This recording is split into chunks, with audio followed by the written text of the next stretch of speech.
I never told my daughter about the cottage on Sparrow Lake. Not because I didn't trust her. I trusted her with everything: my heart, my grief, my silence, in the years after her mother passed. I kept it from her because her mother asked me to. Dorothy had been very specific about that. Sitting in the oncologist's office in Barrie, with her hands folded in her lap, like she was discussing nothing more urgent than a grocery list. She said, "Walter, don't tell Claire about the cottage until you know. You'll know when you know." I'd nodded, the way a husband nods when he doesn't fully understand, but loves his wife enough not to argue.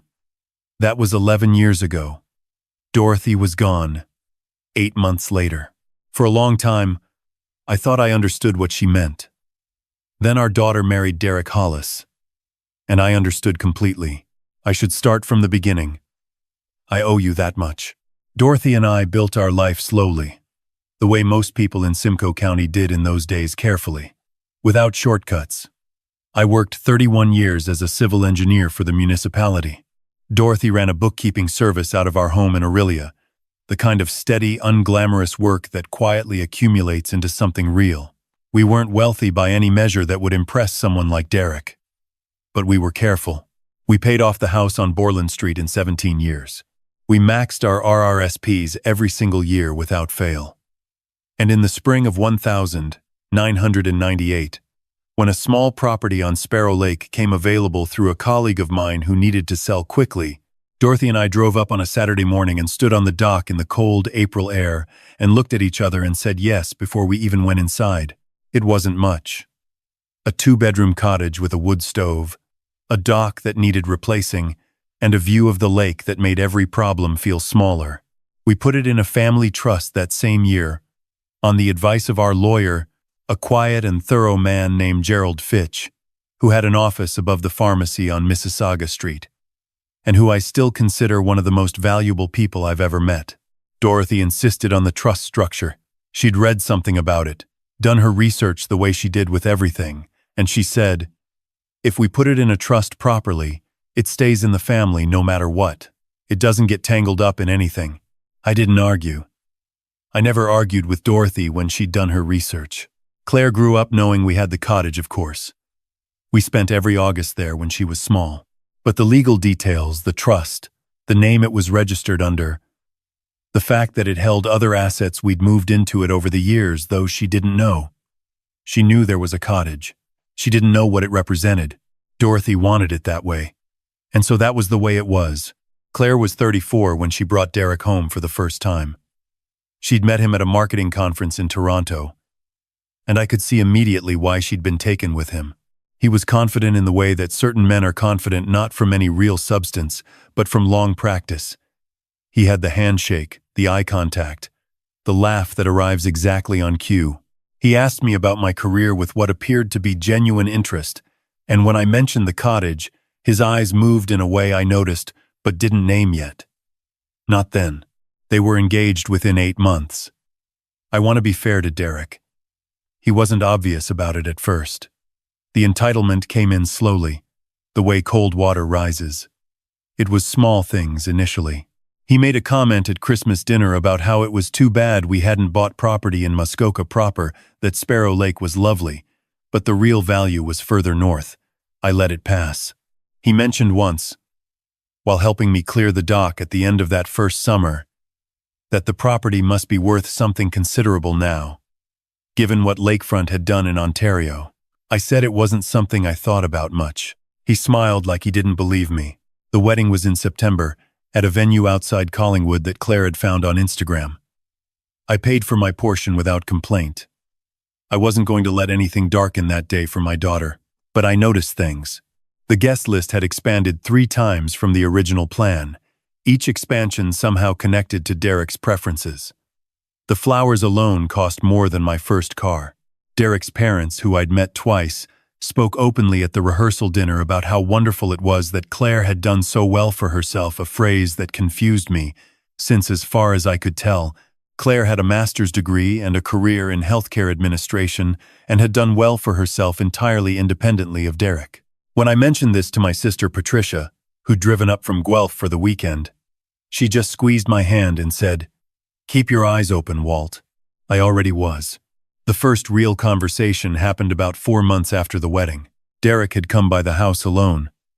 Claire was working a late shift at the hospital, and we sat in the kitchen, and he asked me, over coffee, whether I'd ever thought about what would happen to the cottage when I was gone. He framed it as concern. He said he just wanted to make sure Claire was protected, that estates could get complicated, that he knew a financial advisor in Toronto who worked with families in situations like mine. I looked at him across the kitchen table for a long moment. I said I had a lawyer I trusted and everything was in order. He nodded. He said, "Of course. Of course." He finished his coffee and left. And I sat there for a while after, and I thought about Dorothy, and I thought about what she'd seen coming from whatever distance a dying woman can see. I called Gerald Fitch the next morning. Gerald was semi-retired by then, but he still handled my affairs, and he listened without interrupting while I described the conversation. When I finished, he said, "Walter, the trust structure is solid. Nothing changes with marriage. The assets inside the trust are not part of Claire's marital property, and they are certainly not Derek's in any scenario." He paused. "But if you want an additional layer of clarity, we can document your intentions more explicitly." I said yes.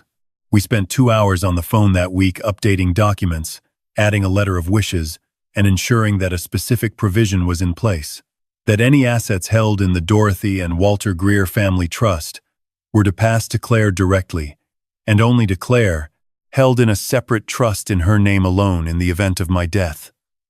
Her husband had no claim. Her husband had never had any claim, but now it was written so clearly that not even Derek's Toronto financial advisor could find a shadow in it. I did not tell Claire any of this. That might seem strange. She was my daughter. I loved her. But I had watched her with Derek long enough to understand something that broke my heart a little. She believed in him. She defended him when I raised mild questions about his judgment. She explained away his sharpness as ambition, his nosiness as care. The conversation I'd had in the kitchen, she would have apologized for him. She would have been upset with me for reading it the way I read it. So I said nothing.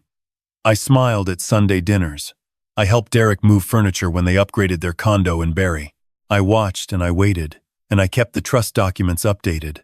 And I renewed the cottage insurance every year, and I maintained the property the way Dorothy would have wanted. The second conversation was worse than the first. It was a Saturday in late October, 2 years into the marriage. Claire and Derek had come up to help me close the cottage for the season, drain the pipes, cover the dock, put the outdoor furniture in the shed.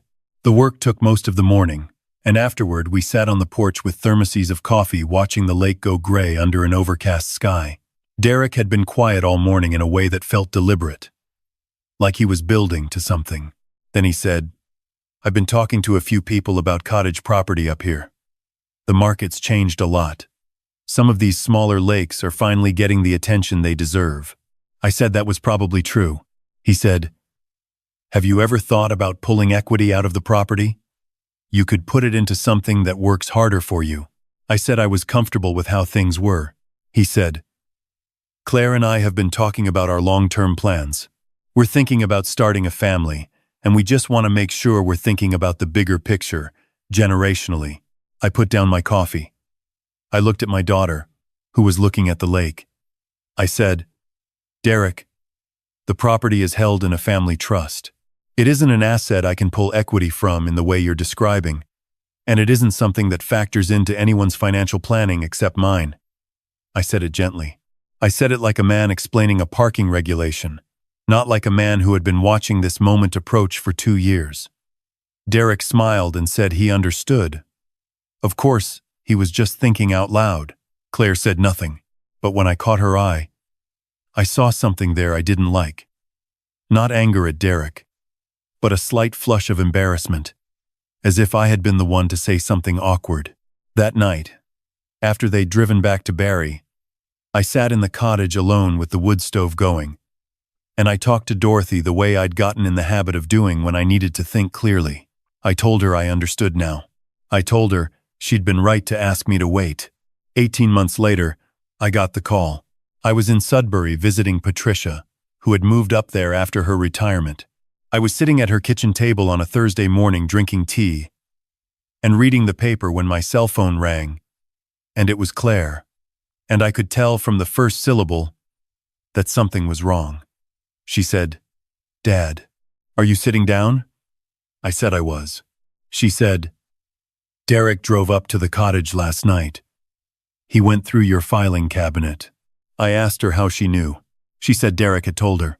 He'd told her because he'd found a folder of documents he didn't understand, and he'd photographed them and sent them to his contact in Toronto, and the contact had told him that what he was looking at was a family trust document, and that the trust appeared to hold not just the cottage, but a portfolio of investments. Dorothy and I had moved into it years ago, and that the total value was significantly more than Claire had ever understood. Derek had come home to Barry and told Claire, and Claire had been shocked, and Derek had said they needed to get a lawyer. His own lawyer. I was quiet for a moment. Patricia was watching me from across the table. I said, "Claire, listen carefully. The filing cabinet was locked. Derek would have had to break the lock to access it." "Silence," I said. "I need you to meet me at Gerald Fitch's office on Monday morning. Just you. Can you do that?" She said she could. I drove back from Sudbury the next morning. 7 hours. Stopping only for gas and a coffee at a Tim Hortons outside Parry Sound. I wasn't angry exactly. I'd moved past anger somewhere around Huntsville. What I felt was something quieter and heavier than anger. Grief, maybe, that it had come to this. Grief that my daughter's marriage had become this. Grief that Dorothy hadn't lived to help me navigate it.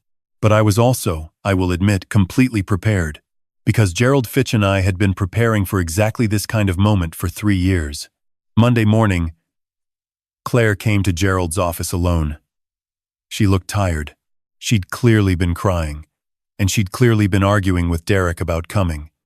And she sat down across from Gerald and me with her hands in her lap, and she said, "Dad, why didn't you tell me?" I said, "Because your mother asked me not to until I knew. And I know now." Gerald walked her through everything. The trust structure, established 1998. Dorothy's name, my name, and Claire's name as the sole beneficiary.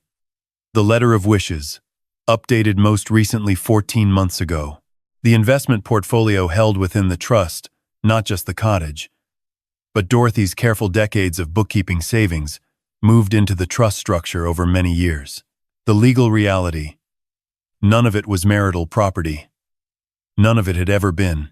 Derek had no claim to any of it, regardless of the marriage, regardless of what happened between them going forward, regardless of what his Toronto contact had told him. Gerald had seen the photographs Derek had taken. Claire had forwarded them at my request, and he said, with his quiet precision, "These documents confirm exactly what Walter has told you." And I should note that accessing a locked filing cabinet without authorization and photographing private legal documents raises its own set of concerns. Claire was quiet for a long time. Then she said, "He told me it was our future." I reached across the table and took her hand. I said, "Your future is yours. It always has been. Your mother made sure of that before she died. I've been making sure of it ever since." I will not describe in detail what happened in Claire's marriage after that morning, because that is her story to tell, not mine. What I will tell you is that Derek did consult his own lawyer, and his lawyer confirmed what Gerald had already told him. There was nothing there for him. The trust was iron.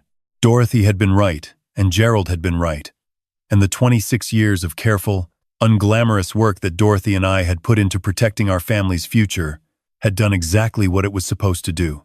What I will also tell you is that Derek, in the weeks that followed, became someone Claire didn't recognize. The confidence dropped away. What was underneath it was not pleasant. He said things that I will not repeat here. He accused Claire of hiding things from him, which was ironic, given the circumstances. He told her she'd chosen her father over her marriage, as if those were equivalent choices. She told me about these conversations in pieces, over the phone, her voice getting steadier each time. Claire filed for separation in February. Derek contested it briefly and then, apparently on advice of counsel, did not. The divorce was finalized the following autumn. On the weekend after it was finalized, Claire drove up to the cottage. I was already there, had been for 3 days, doing the small maintenance jobs that accumulate over a season. She pulled up the gravel drive on a Friday evening and I heard her car and came out onto the porch, and we stood there for a moment in the early dark, the lake behind the tree line, the air smelling of wood smoke and pine, and the particular cold clarity that comes to the Precambrian shield in October. She said, "I'm sorry I didn't see it, Dad." I said, "You loved him. There's nothing to be sorry for in that." She came inside and I made tea, and she sat at the kitchen table, Dorothy's table, the one we'd brought up from the Aurelia house the year we retired, and she said, "Can you tell me about Mom, about how she set all this up?" And so I told her. I told her about the oncologist's office in Barry, and Dorothy's folded hands, and the instruction she'd given me that I hadn't fully understood until the moment Derek walked into my filing cabinet.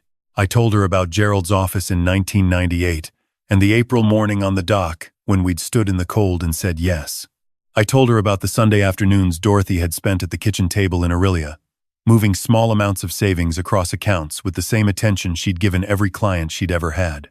I told her that her mother had loved her more than any asset we'd ever held, and that every decision we'd made about the trust had been made with Claire's future in mind. Not a future of wealth, exactly, but a future of stability, a foundation that no one could take, a place to stand. Claire was quiet for a long time. The wood stove ticked. Then she said, "She knew, didn't she? She knew something like this might happen." I said I thought her mother had known a great many things she'd never put into words. Claire got up and went to the window and looked out at the lake, just the way her mother used to stand at that same window on summer evenings when the light went gold across the water. She stood there for a while and I sat and watched her, and I thought about Dorothy and about time and about the particular kind of love that builds things quietly over decades with no audience and no applause and leaves them standing long after the person who built them is gone. There's a wooden box on the shelf above the fireplace. It's been there since Dorothy's last summer. Inside it is a letter she wrote, addressed to Claire, that she asked me not to give to Claire until I felt the time was right. I'd read it once, the winter after Dorothy died, sitting alone in the cottage in February when the lake was frozen solid and the silence was absolute. Then I'd put it back in the box and left it on the shelf. I got up and I took it down and I handed it to my daughter. She looked at me. I nodded. She sat back down at Dorothy's table and she opened it, and she read it. And I looked out at the lake while she did. I won't tell you what Dorothy wrote, because that belongs to Claire.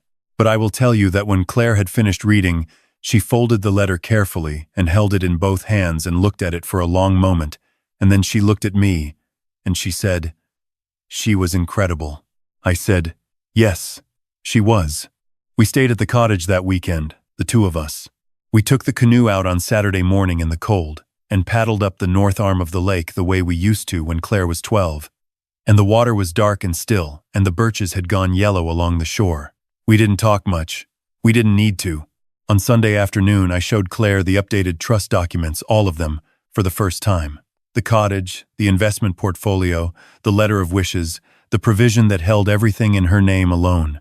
She read through them carefully, asking clear and practical questions the way her mother always had. She said she wanted to understand it properly. I said that was exactly the right approach. Gerald had already agreed to meet with her in the new year and walk her through everything. Before she left on Sunday evening, standing by her car in the gravel drive, she said, "Dad, did you know? From the beginning?" I thought about that. I thought about Derek's eyes moving at the dinner table when I'd first mentioned the cottage. I thought about the handshake and the laugh that arrived on cue and the cup of coffee in my kitchen. I said, "Your mother knew. I just trusted her judgment." Claire shook her head slowly. She said, "She was protecting me before I even needed protecting." I said that was exactly right. She hugged me for a long time in the cold, and then she got in her car and drove south toward Barry. And I stood in the drive and watched the taillights disappear down the lane And then I went back inside and sat by the wood stove and looked at Dorothy's table and the wooden box on the shelf and the window that framed the last gray light on the lake. I don't know what Derek thought he would find in that filing cabinet. Money, probably. In some form he could access and use. A leverage point. A way in. What he found instead was the record of two people who had spent their lives building something together for someone they loved. Not loudly, not impressively, not in ways that show up at marketing conferences or get described at dinner parties. Just carefully, consistently, year after year in the background, the way most real things are done, the cottage will go to Claire. Everything will go to Claire. Dorothy made sure of that. I've spent 11 years making sure of that. And one day, if Claire has children, it will go to them. Not because of luck or inheritance in the careless sense, but because one woman sat in a doctor's office in Barrie with her hands folded in her lap and thought very clearly about the future while the future was closing in on her, and because she trusted me to carry that forward. That is the only treasure there ever was. Sparrow Lake looks the same every October. Cold and dark and very quiet. The birches come in yellow along the north shore, and the loons have already gone south, and in the morning there's ice in the shallows. Dorothy loved it best in October. She said it was the most honest month. Everything stripped back. Nothing pretending. I think she was right about that, too. She was right about most things.